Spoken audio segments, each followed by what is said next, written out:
The night my husband disappeared, I was already on my knees. Not in grief, not in prayer.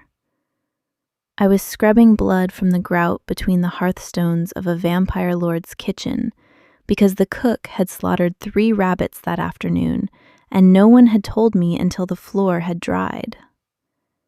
My hands were red from the water and the cold. The stone had opened a cut across my knuckle sometime around midnight, and I had not noticed until the rag came away pink. 3 floors above me, in a chamber that smelled of old parchment and something older than parchment, a door opened that I did not hear. What happened in that room before dawn changed everything that came after. This is how I know. My name is Mara Voss. I say it plainly because for the first 3 years of my marriage, I forgot how it sounded in my own mouth. You learn to answer to other things. Wife. Mara, not like that. Mara, again. The particular flat sound of your name spoken by someone who has decided you are a disappointment. I had been a disappointment for 3 years. Dorian Voss was not the worst kind of man. He never used his fists in the first year, which I had been told was a form of restraint, and I had believed it because I had not yet learned to recognize the other instruments. A man can take you apart very thoroughly without ever touching you in a way that leaves a mark anyone can read. He was precise about it, the way some men are precise about everything. The household accounts, the temperature of his bath, the particular silence he required at the dinner table, which was different from the silence he required in the evenings, which was different again from the silence that meant he was deciding something about me that I would not learn until it was already decided. The debt to Lord Caius Aldenmuir of the Northern Manor was Dorian's. He had accumulated it over 3 years of transactions I was not permitted to know about, negotiated through intermediaries I was not permitted to meet, in rooms I was not permitted to enter. The first I knew of Ashenveil Manor was the morning a carriage appeared at our door, and a man in dark livery presented a document on which my name appeared alongside figures that bore no relation to any value I could identify in myself. I was being transferred. Dorian explained it to me with the care he reserved for household accounts. The language of the document was careful. Temporary service, duration of the debt, voluntary cooperation.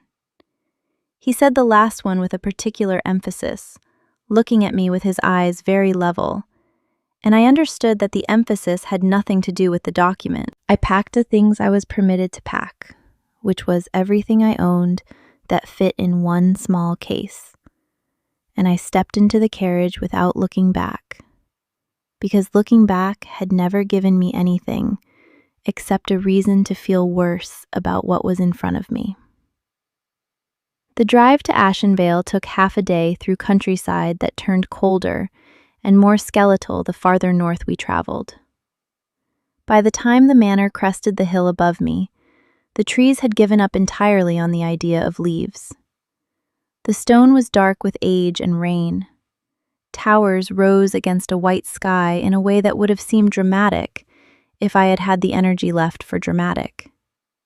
Instead, I catalogued practical details the way I had learned to catalog everything.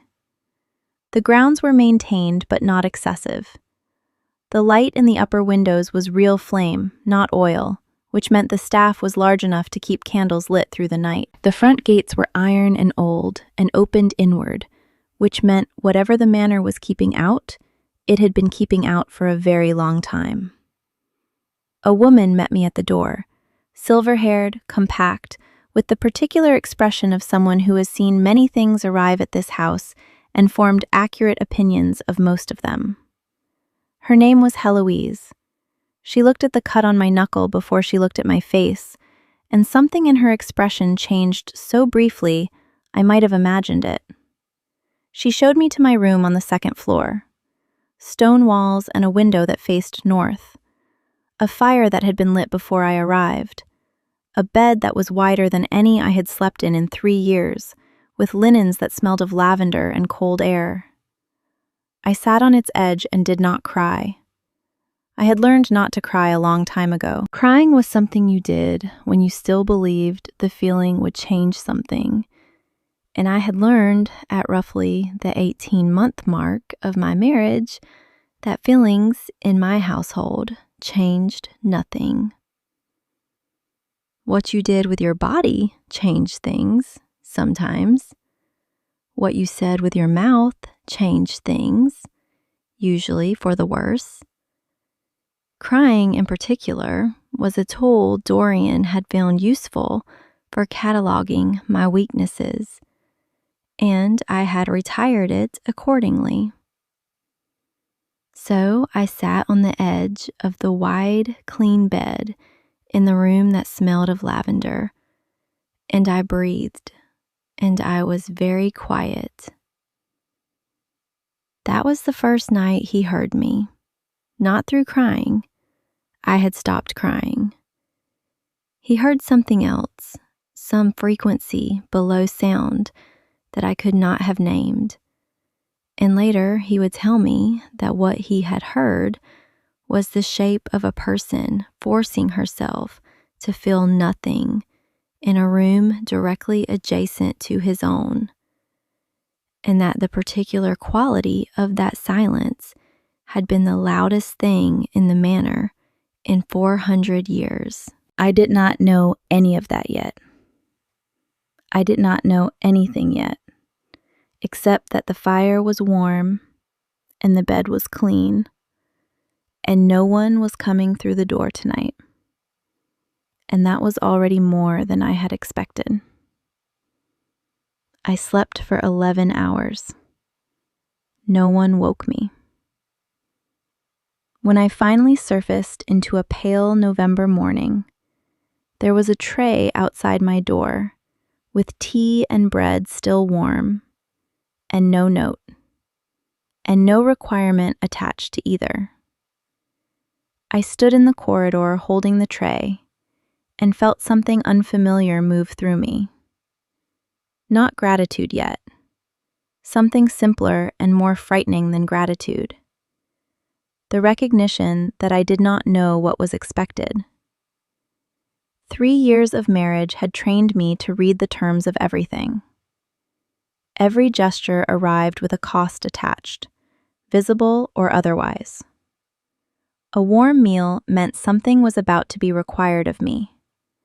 A small kindness was the currency of a debt being opened. I had learned to resist warmth the way a person who has been burned enough times learns to resist fire, even when what they are looking at is just a candle, even when the candle is only for light. I stood in the corridor with the warm bread and tried to find the calculation beneath it and could not. Heloise found me still standing there. She looked at the tray in my hands and then at my face with that expression that was not quite pity and not quite recognition, but lived in the territory between them. She said, "Come, there is work if you want it, and rest if you do not, and neither one will be held against you." I chose work. I had always chosen work. Work was the one register in which I understood the exchange. I did something, someone needed it done, the ledger balanced. It was the simplest and most honest transaction I knew. She put me in the library first. Cataloging. The previous arrangement of the east shelves had no discernible logic. Books shelved in the order they had been acquired, rather than by any system that served retrieval. And the task of imposing order on them was the first thing in 3 years that had asked something of my mind rather than just my body. I spent 2 days on it. I found volumes I had not known existed. Histories of supernatural lineages, botanical records in languages I could partially read, 2 complete collections of northern poetry that had been filed between accounting ledgers as though someone had decided they were the same category of thing. I was reorganizing the third shelf when I understood that someone in this house had been reading all of it, systematically, for a very long time. The spines were worn in the right places. The pages had the particular softness of hands that knew them. I was wondering about that when the temperature in the library dropped by approximately 4 degrees, and Lord Caius Aldenmere entered the room. He was taller than I had imagined from the documents, which was a strange thought. I had not imagined him at all, had been deliberately not imagining him since the carriage, but standing in the same room as him, I understood that he was the kind of presence that reorganized the space around it, the way a very large and very still thing changes the acoustics of a room simply by being in it. Silver pale hair, eyes the precise color of deep winter water, that particular non-color that is simultaneously every shade of gray and blue and none of them. A face that was not cold so much as entirely composed, every expression a choice rather than a reflex, and in this moment the choice he was making was something I did not have a name for. He looked at the east shelves. He said, very quietly, "You reorganized them." I said, "They weren't by subject." A pause. Not empty. Something moved behind his eyes that I filed and could not identify. "You're right," he said. "They weren't." He crossed to the desk at the far end of the room and opened a ledger and began to read, and the invitation to leave was so smooth that I almost missed it. I set down the book I was holding. I walked to the door. And then I stopped, because there was something I needed to say and had no reasonable explanation for needing to say. I said, to the door, "The botanical record in the 4th volume, the night-blooming plants. There's a species documented there that I haven't seen recorded anywhere else. I thought you should know, in case it matters." I left before he could respond. In the corridor, I pressed my back against the cold stone and listened to my own heartbeat doing something it had no permission to be doing, and told myself very firmly that I was reading a situation that was not there. I was almost entirely correct. I say almost because 2 days later, on a Wednesday evening, I was in the south corridor with a lamp and a task list when I heard the carriage on the drive. The hour was wrong for a delivery. The sound of the wheels was wrong for a servant's cart. I did not go to the window because I already knew what I would see if I went to the window, and knowing was sufficient for the cold that moved through me. Dorian. I did not move, did not breathe. Did the calculation I had learned to do whenever a door was about to open. Where am I? Who is between me and the exit? What do I currently have in my hands that could conceivably be explained as a reason for being here? A lamp. A task list. The lamp was sufficient. I was working. I was always working.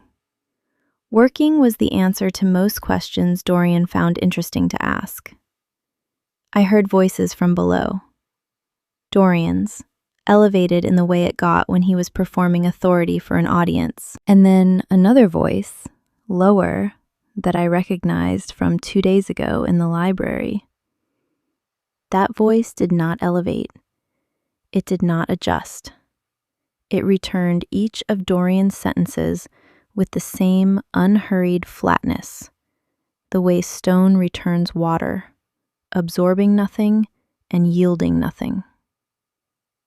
The conversation lasted perhaps 6 minutes, then wheels on gravel, then quiet, then nothing for a very long time. I was still standing in the corridor when I heard footsteps on the stairs. One person, unhurried. They stopped outside my door, not the door I was standing behind, but the door to my room, 12 feet down the corridor. A pause, perhaps 10 seconds, the particular pause of someone choosing whether to knock. Then the footsteps continued, receding down the hall and into the part of the house where I had not yet been. I did not sleep that night. I lay in the dark and listened to the manor breathe around me, and thought about 10 seconds of silence outside a door, and what it cost someone to choose to walk away from it. The next morning, Heloise brought my tray herself. She set it on the small table by the window and stood for a moment without speaking, her silver face composed in the way it was when she was constructing something careful.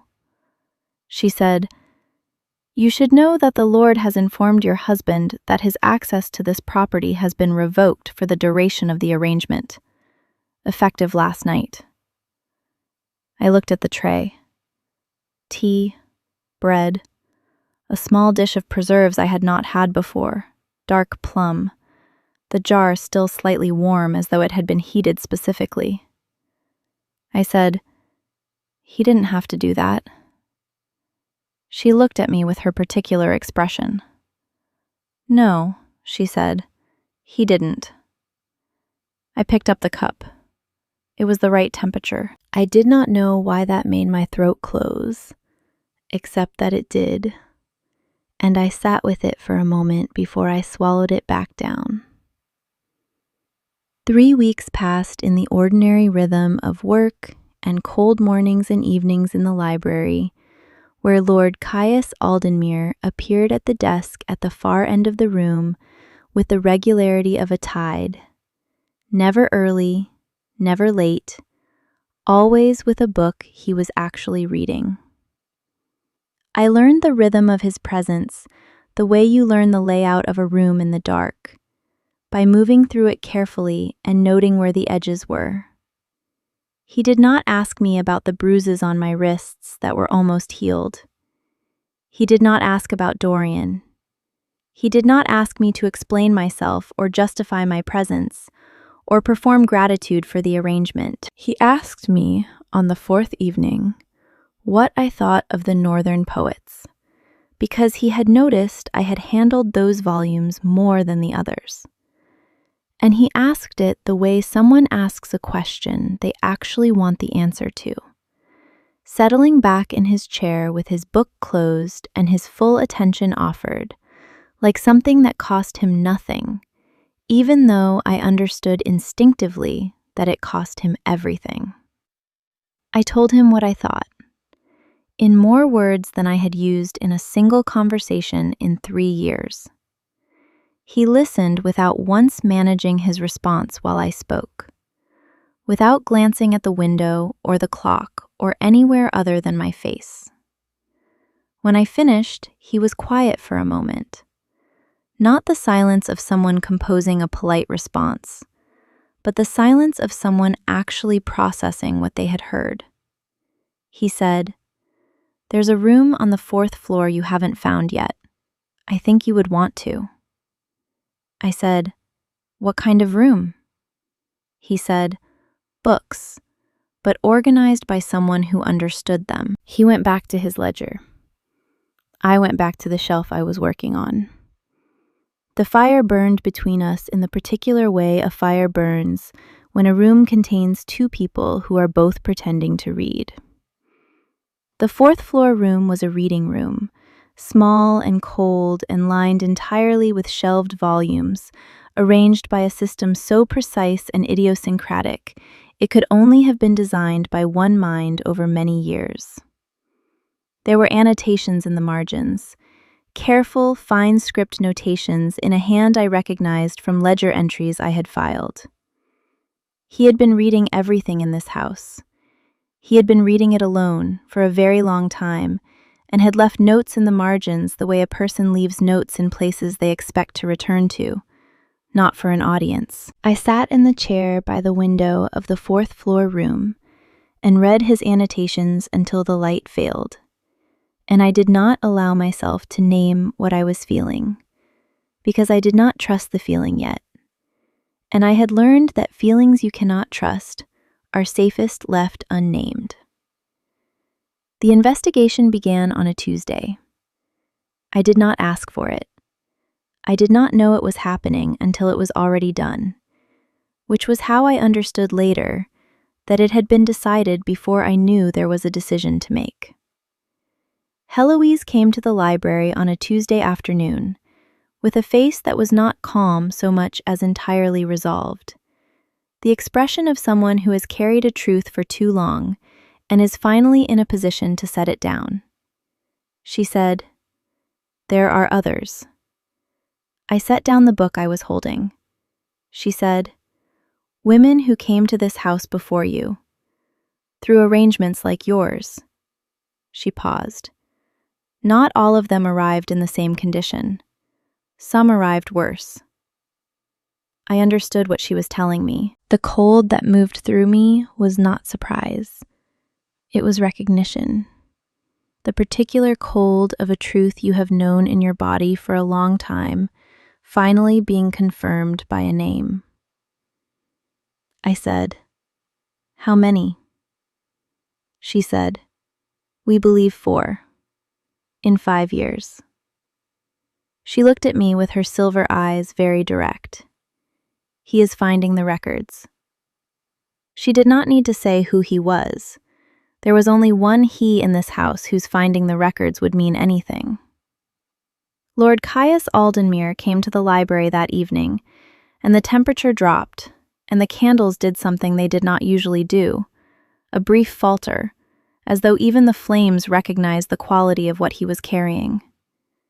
He stood in the doorway for a moment, not entering, and I saw on his face something I had not seen there before, and would not again for a long time after.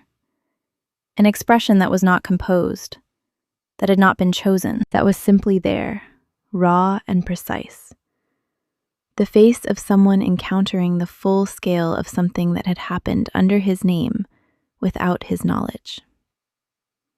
He said, 4 women, 3 years before you, one arriving after each of Dorian Voss's debts was settled here.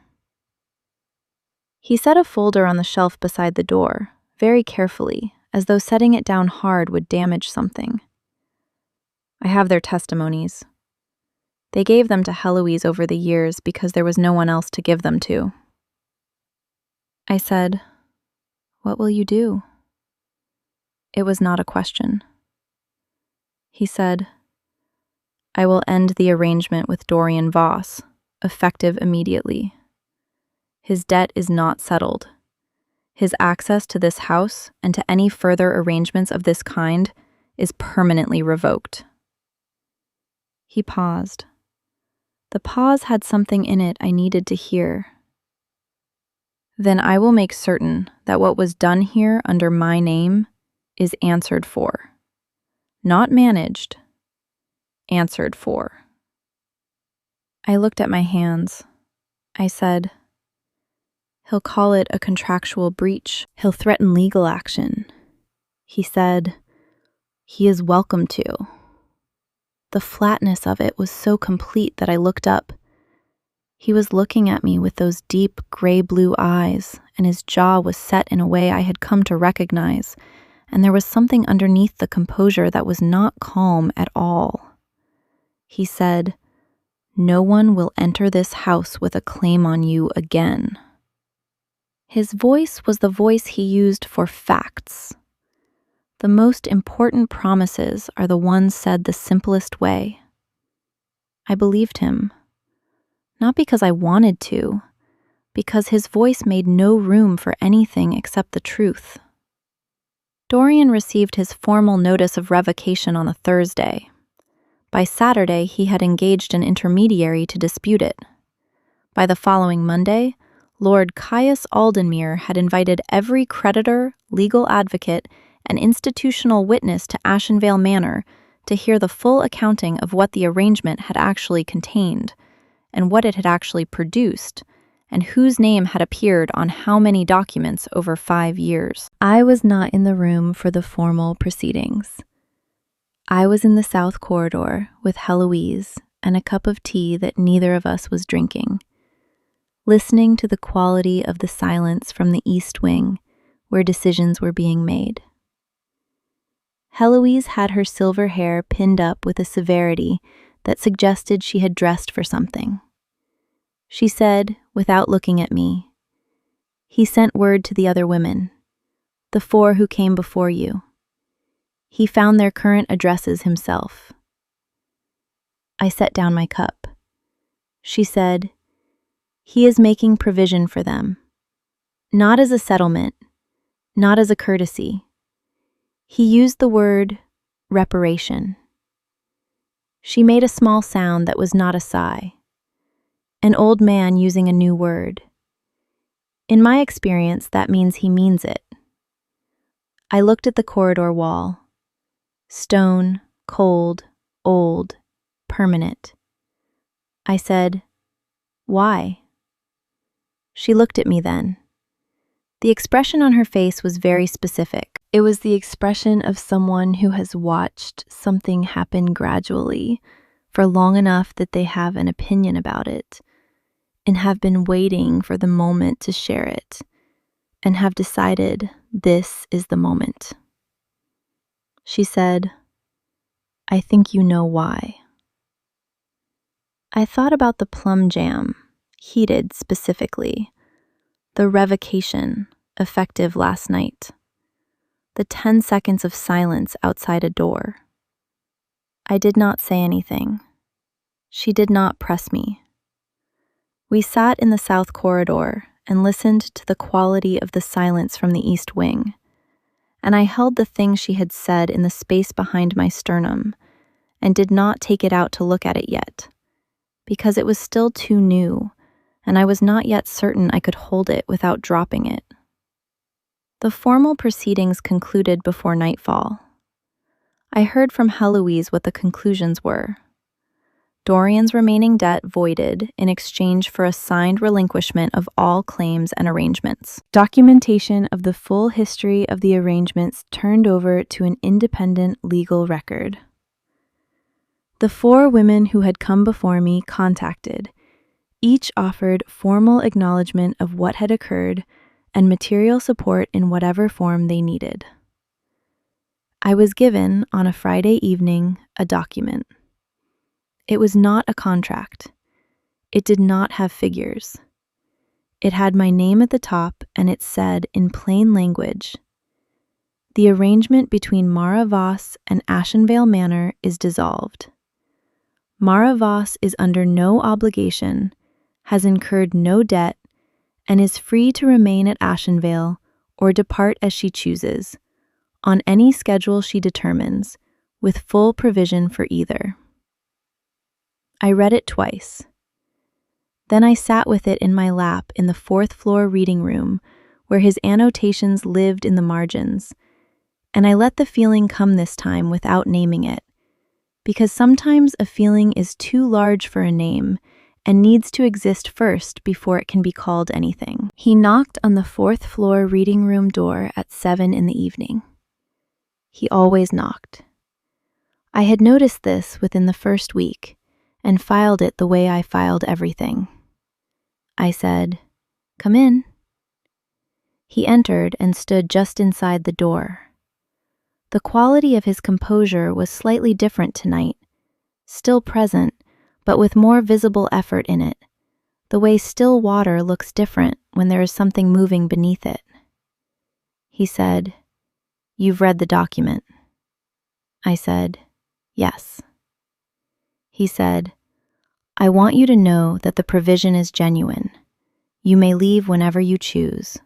There is no expectation." I looked at him.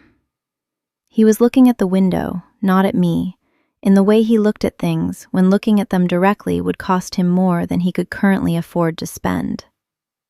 I said, "I know." A silence. Not empty. The kind of silence that contains a decision being made in real time. I said, "Caius." He looked at me then, the full weight of it, those gray-blue eyes that did not perform anything, ever. I said, "I'm not leaving." something happened on his face, not an expression he had chosen. The first involuntary thing I had seen from him since the night he had heard me through the wall and gone still. A brief, complete dissolution of the composure, just a moment, like a window opening in a room that has been sealed for a very long time. He said, "I'm glad." 2 words, flat, final, said in the register he used for the truest things. I felt them in my sternum like a key turning in a lock I had forgotten I had. He crossed the room and sat in the chair across from mine and picked up the book on the table beside it, a northern poet, one of the ones from the collection I had found, and opened it without looking at what page he had landed on, and the fire between us burned with the particular warmth of a room where 2 people have both decided, without ceremony, to stay. 3 months later, I walked the South Garden for the first time in proper boots, in the first week of February, when the cold had begun its retreat into something a degree removed from brutal. Heloise had told me about the garden. Lord Caius had mentioned it once, briefly, in the library. There are plants there that used to bloom, he had said, and then returned to his book. And I had heard what he had not said, which was that they no longer did, and had not for some time. The garden was buried under winter. Dead growth, sealed soil, the particular stillness of a space that has been left alone long enough to forget it was ever tended. I walked through it slowly, turning over soil with the heel of my boot, crouching to look at root systems that had no visible reason to still be alive, but were. They were dormant. That was different from dead. I had been dormant once. I knew the difference. I began coming to the garden every morning. I cleared the dead material first, methodically, the way I approached everything now that I had enough quiet to be methodical. I uncovered drainage channels that had been silted over with years of neglect. I turned the soil and found, beneath the compacted surface, a richness that should not have survived that long without tending, but had, stubbornly, in the darkness. He found me there on the 7th morning. I heard the temperature drop before I heard his footsteps, which was how I always knew where he was before I saw him. He stood at the garden gate in the pale February light and looked at what I was doing with an expression that was not the composed one and was not the involuntary one, but was something in between them, something that lived in the particular territory of a person seeing something they had given up expecting. He said, "I used to come here." I said, "I know. You can come again." He came through the gate and stood beside me and looked at the bare ground where the old root systems waited, and I felt his presence beside me as a warmth that had nothing to do with temperature. He said, "What made you think they were still alive?" I said, "The roots go too deep to die easily. They just stopped believing the conditions would ever change." He was quiet for a moment, the kind of quiet that means something is being processed that is not about the garden. He said, "What changes the conditions?" I turned and looked at him. He was already looking at me, and when I met his eyes, there was nothing being managed there at all, nothing performed, nothing held at distance. Just the full, direct fact of him, seeing me, and me seeing him back. I said, "Someone who decides to tend it." His hand found mine. Not a declaration, a fact. The warmth of it against my cold fingers was something I filed in the part of me that was no longer doing things to survive, and was only doing things because I chose them. We stood in the February garden until the light changed, and did not need to say anything else. The night-blooming plants flowered in April. I know this because I was there when they did, kneeling in soil that had given up its winter resistance, watching the first petals uncurl from buds that had waited longer than I had been alive. White flowers, specific and deliberate, opening in the cold April dark as though they had simply been waiting for the right person to tell them it was time. Caius stood beside me. We had been standing in this garden together long enough now that his presence had become a different category of thing from what it was in February. Less surprising, more permanent, the way certain things become permanent not by announcement but by accumulation. He said, "I never thought I'd see these again." I said, "You just needed someone who knew what dormant looks like." He looked at me. In the dark, with the white flowers opening around us and the smell of them clean and specific on the April air, his face was very still and very present. He said, "Mara." I said, "I know." He said, "I want to say it anyway." I said, "Then say it." He said, "I have been alone in this house for a very long time, not by accident, by conviction. There is a particular logic to isolation when you have lived long enough to know what it costs to let something matter." He paused. His hand was very warm in mine.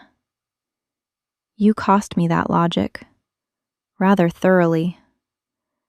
I felt the thing in my sternum that I had been carrying since February, that I had been careful with and precise about, and deliberately not naming because some things are too important to name too early.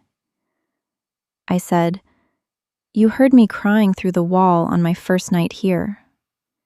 He said, "Yes." I said, "I wasn't crying." He said, "I know." That was the part I couldn't stop hearing. I stood in the April garden with the white flowers opening around me and the warmth of a hand that had never once used its strength against me. And I let myself believe in the thing I had stopped believing in a very long time ago, before the marriage, before all of it. Back when I was a person who still expected that the world might occasionally give you something you did not have to pay for in advance. He did not ask me to be anything I was not. He did not offer me a position or a title or a set of obligations dressed in the language of love. He offered me himself, which was the only thing I had ever actually been offered in my life that was worth having. And I took it. Not because I was grateful, not because I was afraid of what would happen if I didn't, because I wanted to. Because wanting had come back, slowly, the way the garden had come back, and I had decided to tend it. Dorian Voss was not a topic that came up at Ashenveil. He had signed the documents and departed the legal proceedings and made his way north to whatever arrangement he had made with whatever new creditor had extended him whatever new line he would eventually be unable to repay. I did not follow his trajectory. It was not mine to follow. What happened to him in the months after, the sequence of events that Heloise described to me one evening in her particular dry shorthand, as men like that finding the edges of their own arrangements, I did not ask her to elaborate on. Some truths are complete without all their details. I heard from one of the 4 women who had come before me. Her name was Lyra. She had received Caius's letter in November, had sat with it for a month before writing back, had written 3 words, "I believe you."